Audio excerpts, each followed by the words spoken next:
Good morning all, and coming on my PJs, in my PJs this morning, because I think I'm coming down with the cold that's been going around my house. So, you know, this path, although you might get pearly, and I'm getting something in my eye also. I feel like, I don't know, maybe cold in my eyes. But if my eye looks a bit today, that's because it is. But yeah, you know, this path never sleeps, the twin flame path. If you're on that, you'll understand. It's constant, you know. So although I'm not feeling 100%, I still have messages to get out and work to do. That's this path, you know. There's dark and light on it. At the earlier times, there was more of, yeah, I'd say disruptive energies and lower negative energies, because, you know, the earlier stages of this path, you're trying to figure it out. You're finding your way. You're just starting out on that, you know, that journey. And this is part 4 of the Wizard of Oz, the Ellis Road journey. So you're just starting out on this journey that, you know, it's very, very unknown where you're going to go. You're just starting out on it. And yeah, you know, other, like, twin flames, we are you know, high vibration light, you know, but we've got to go through this journey ourselves to discover that and figure it out. And 7 years ago, when it first happened to me, maybe more now, I lose track, it was all behind the moon for me, you know. It was just not known. This journey to me was just not known. So yeah, I had to take, you know, in that, I'm going to start from the beginning also, and I'm going to word things, you know, correct, like, because I don't want to instill fear in anybody who's just starting out on this path. That's not my intention at all. I'm all about the light, but I do have to talk about the dark sides of this journey, because I wouldn't be truthful, I wouldn't be authentic, you know. And why I've gone through this journey is to help others on their journey, whether it's spiritual awakening or twin flame, you know, because to talk and understand the journey, you have to take that yellow brick road yourself. And I wouldn't be truthful or authentic and be doing what I'm meant to be doing if I didn't talk about the dark and the light of this journey, and the experiences that I've experienced. You know, I can't speak about other twin flames, but I've heard many twin flames speak of lower energies trying to detour us off our path, and that's just the truth of this journey. I've experienced it. I won't say I've experienced it if I haven't, you know. So yeah, the wording may, you know,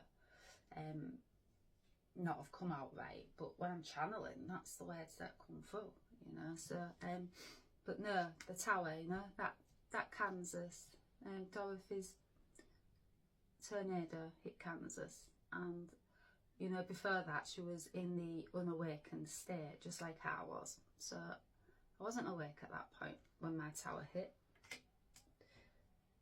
I was not long after, and, you know, excuse me, definitely getting the cold. So not long after that tornado hit, sent me to the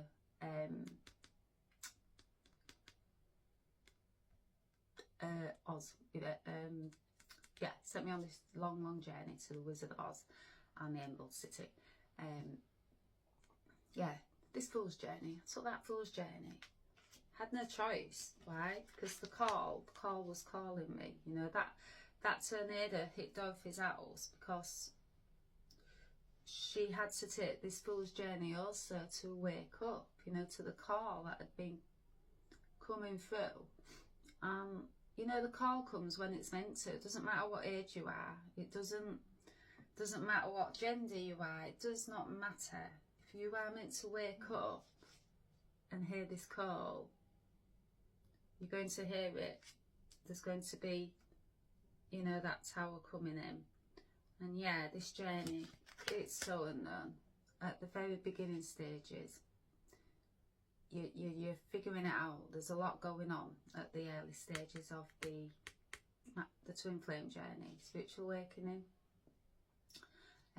Yeah, that's you know, that's part of our journey, but mine is the twin flame journey. That's what I can speak of, but it is also a spiritual awakening, you know. So yeah, it's the birth.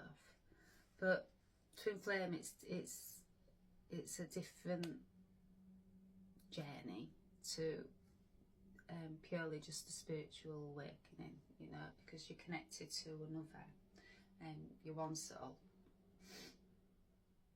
you know, split into two bodies. Yeah, to find each other again, and to find union in yourself, and then union in this connection, you know, after you take this yellow brick road.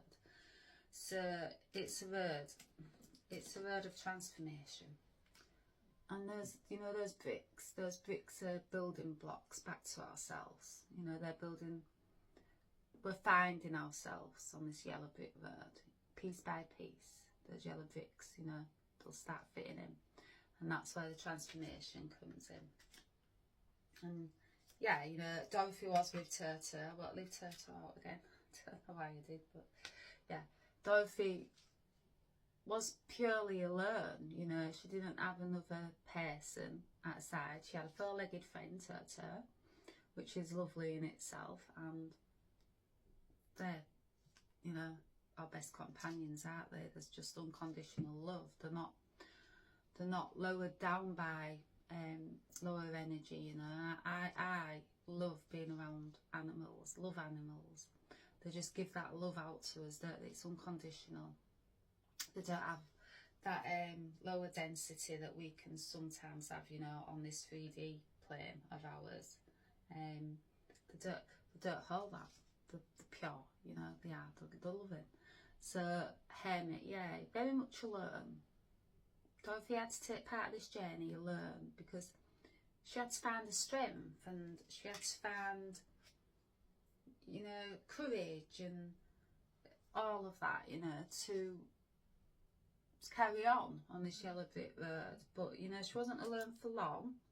And, you know, parts of my journey, yes, I was alone. Very, very much alone. And that solitude and Spirit took me away from people, you know, as protection now, I understand.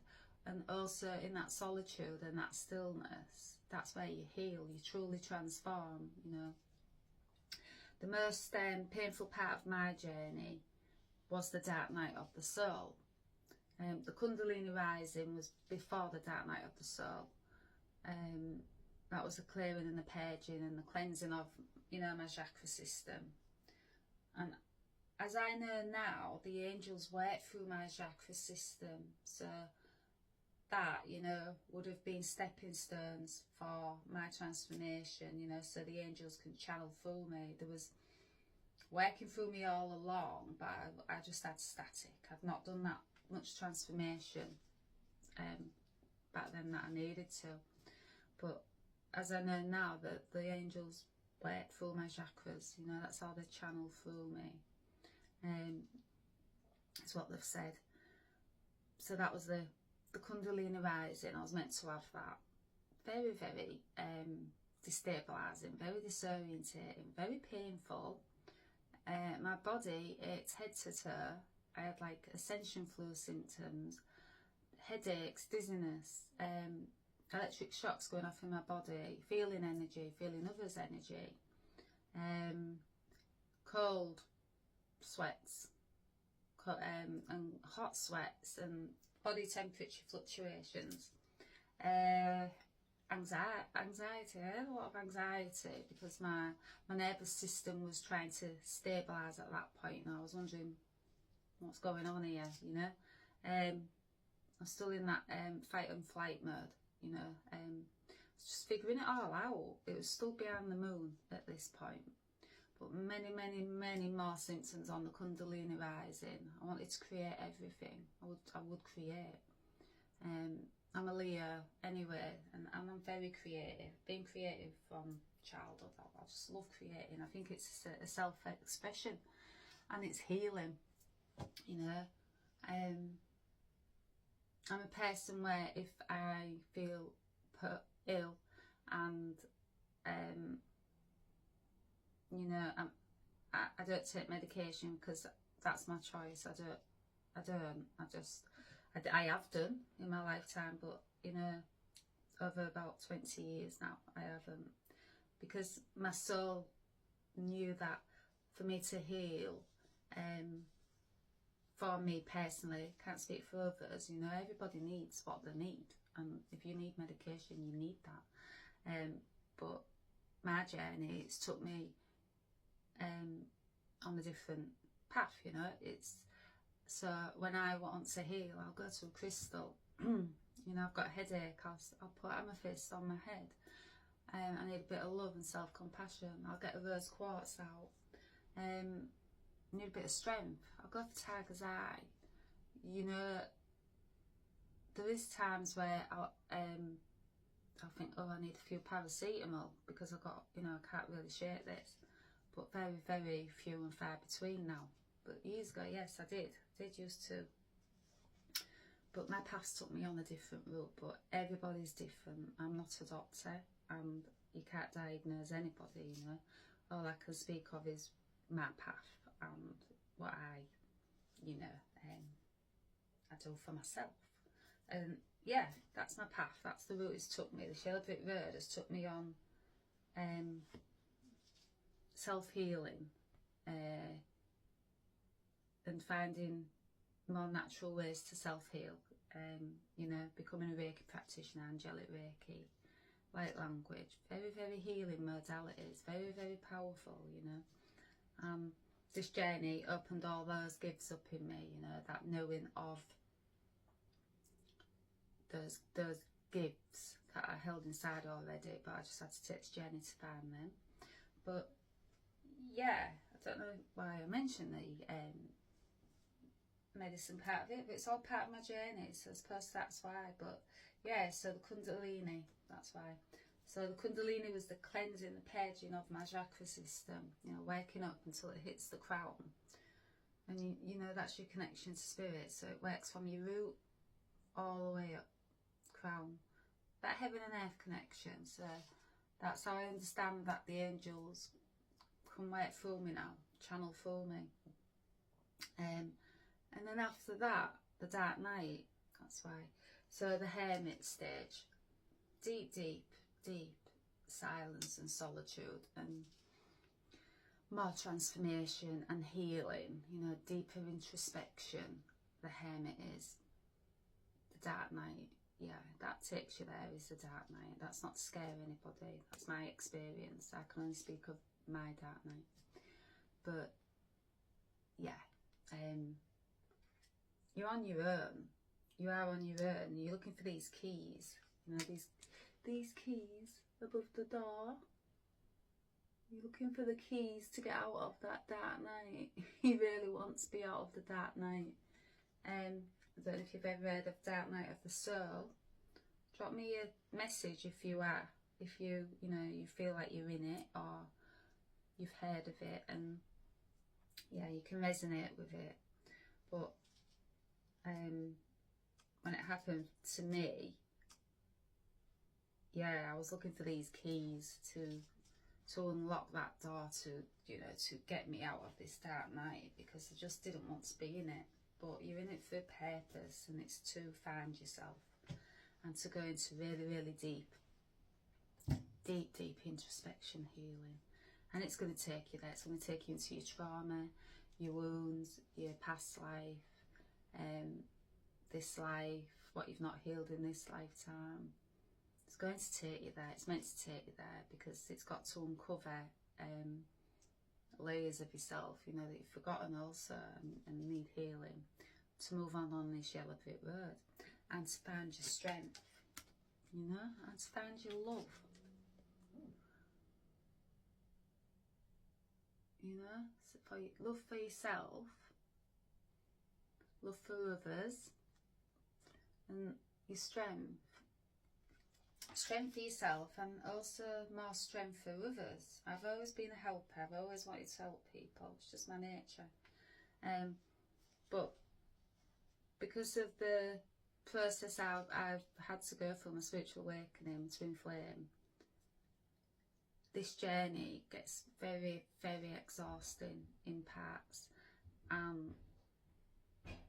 That strength, you know, that I had for others before this journey, I had to give that to myself, because I didn't have enough at that point to, you know, that saying, fill your cup, you can fill others.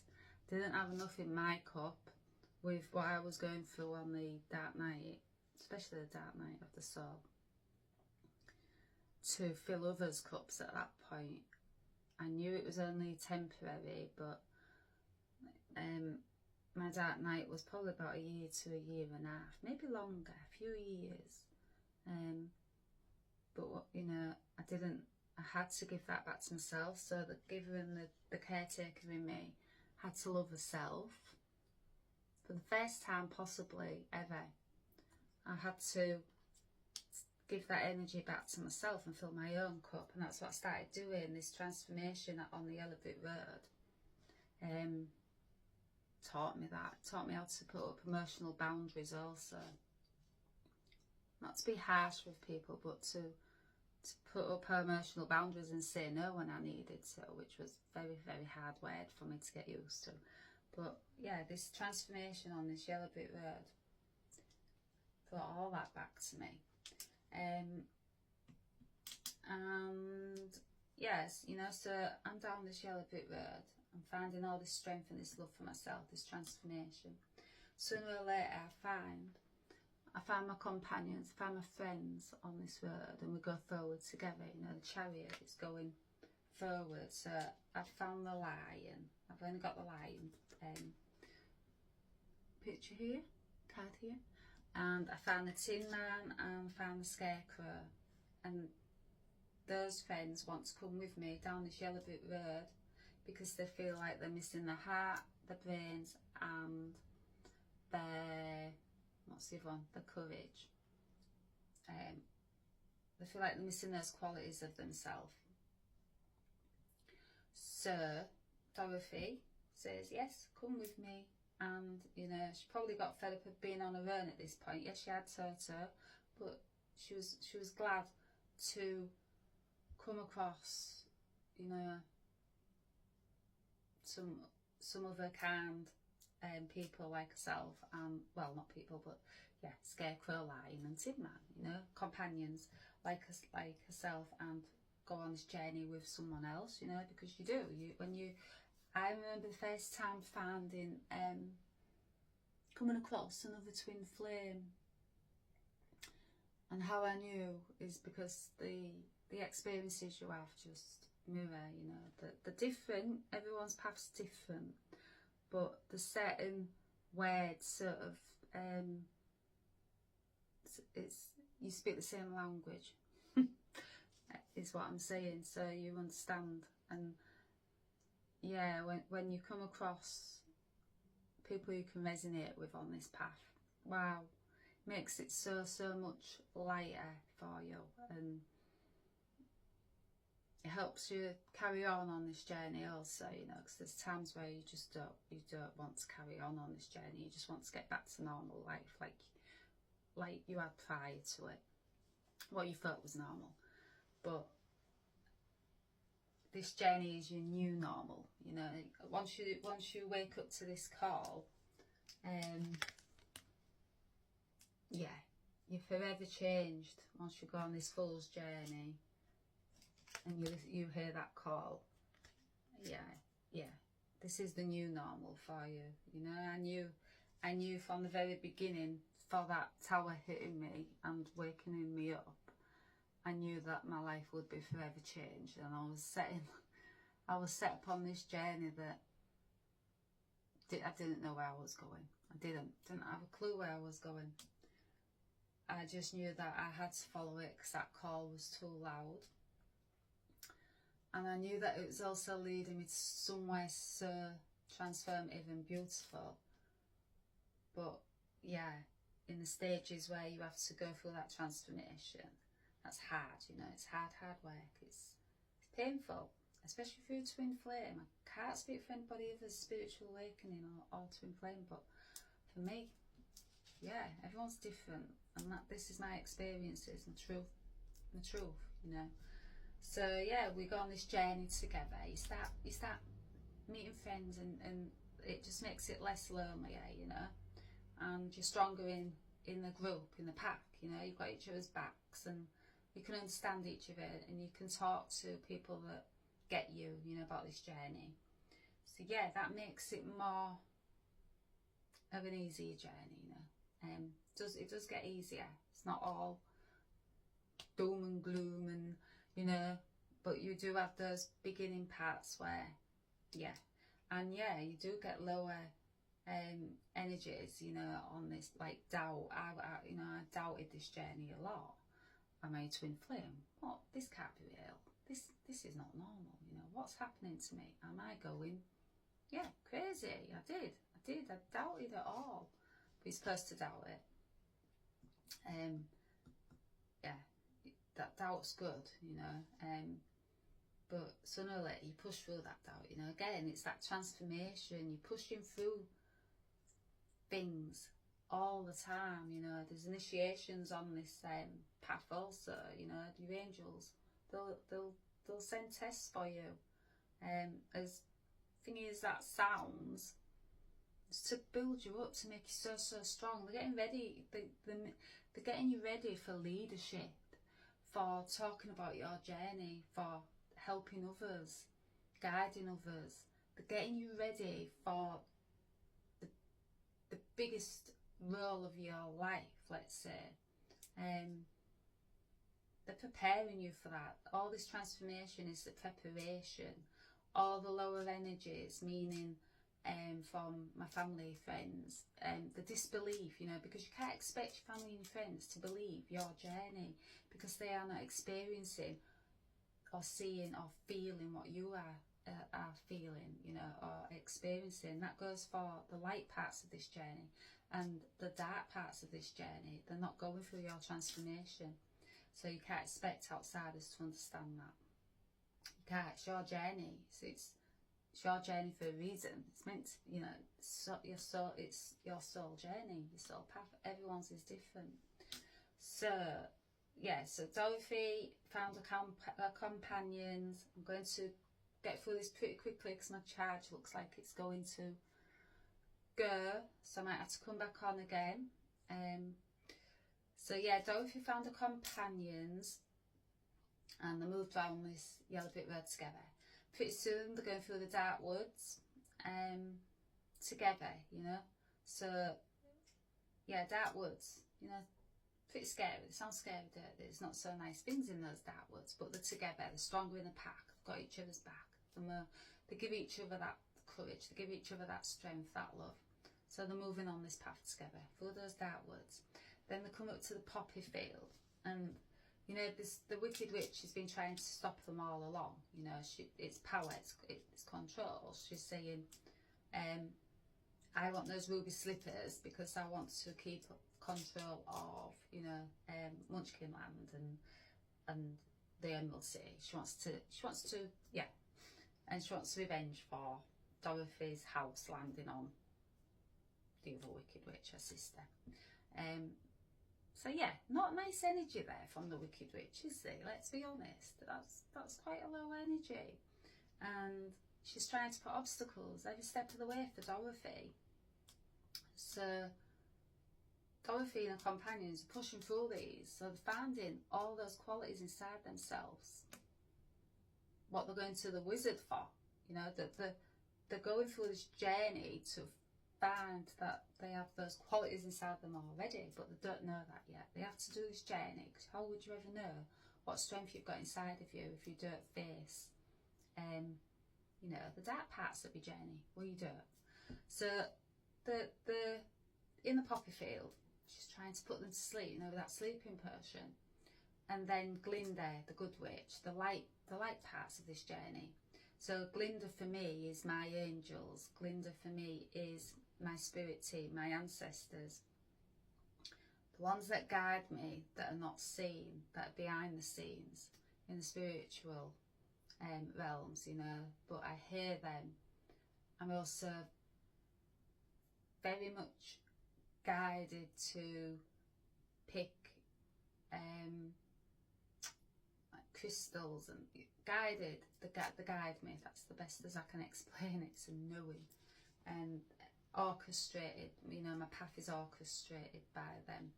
I do have free will, of course I have free will, but I also know I'm very much guided, and I'm very open to that now, and I just flow with it now, because I know I'm very protected also by them. So yeah, that was my Glinda, my good witch, the light parts of this journey. To know you've got that protection and that love from your angels and your spirit team and ancestors. Wow, it's a beautiful thing. And the more you open up to this transformation, the more you hear them, the more they come through you, the more the channel just flows, you know. There's no static anymore. And that's because you've done this transformation. Your chakras are cleansed. They can get through your system clearly, you know. They can come through clearly. And yeah, so the poppy field, so they wake up, they get to the Emerald City, but they're faced with another obstacle, that they can't get into the Emerald City. But she says, I've got the ruby slippers. Then they let her into the Emerald City. They got into the Emerald City, they get all spruced up, they finally get to see the Wizard of Oz, and then he says, you have to go back and defeat the Wicked Witch and take her broomstick. So they're like, really? We just come through the dark woods. I don't want to go back into the dark woods. And once you are out of the dark night of the soul, you don't want to go back into one of those. You don't. I personally think I have had one dark night of the soul and then gone back into it a tiny bit to uncover more parts of myself and heal more. Can't speak for others, but I personally feel like that happened to me. But now I know I'm definitely out of the dark night of the soul, because my whole knowing and just my authenticity and the realness and the love and the strength that I have inside of myself tells me that, you know, that transformation. I feel whole. I feel that I'm balanced in the divine masculine, divine feminine. Yeah, I feel whole, and that's why I'm speaking about my journey. Yeah, there was preparing me for a leadership role to speak about this journey all along, and I knew that. I said that from the beginning. I said to my partner, it's not about a candle, it's not just about candles, there's something more going on with me. And they didn't understand, and that's what I'm saying about people that can't understand your journey. It's not their journey. It's not for them to understand. It's for you to understand and push through those obstacles that family and friends put in the way, not meaning to, but they bring those doubts into you, you know, because you look to your family and friends for that reassurance and that validation. But what this journey does is brings you your own validation. I'm going to get my charger because my phone's going to go, and I'll be straight back on, and we'll continue on, I think it's part 4 of this journey, but we've gone right back to the beginning because I wanted to make it clear that when I speak about you know, the dark of this journey. It's low. It's just lower outside interferences, obstacles that are put in your path. You know, nothing other than that. You know that. Yeah, the wording probably was not right, let's say, but yeah, you can't please everybody, and I'm not meant to please everybody. Not meant to resonate with everybody also. Right, I'm going to go charge my phone, and I'll be back on soon.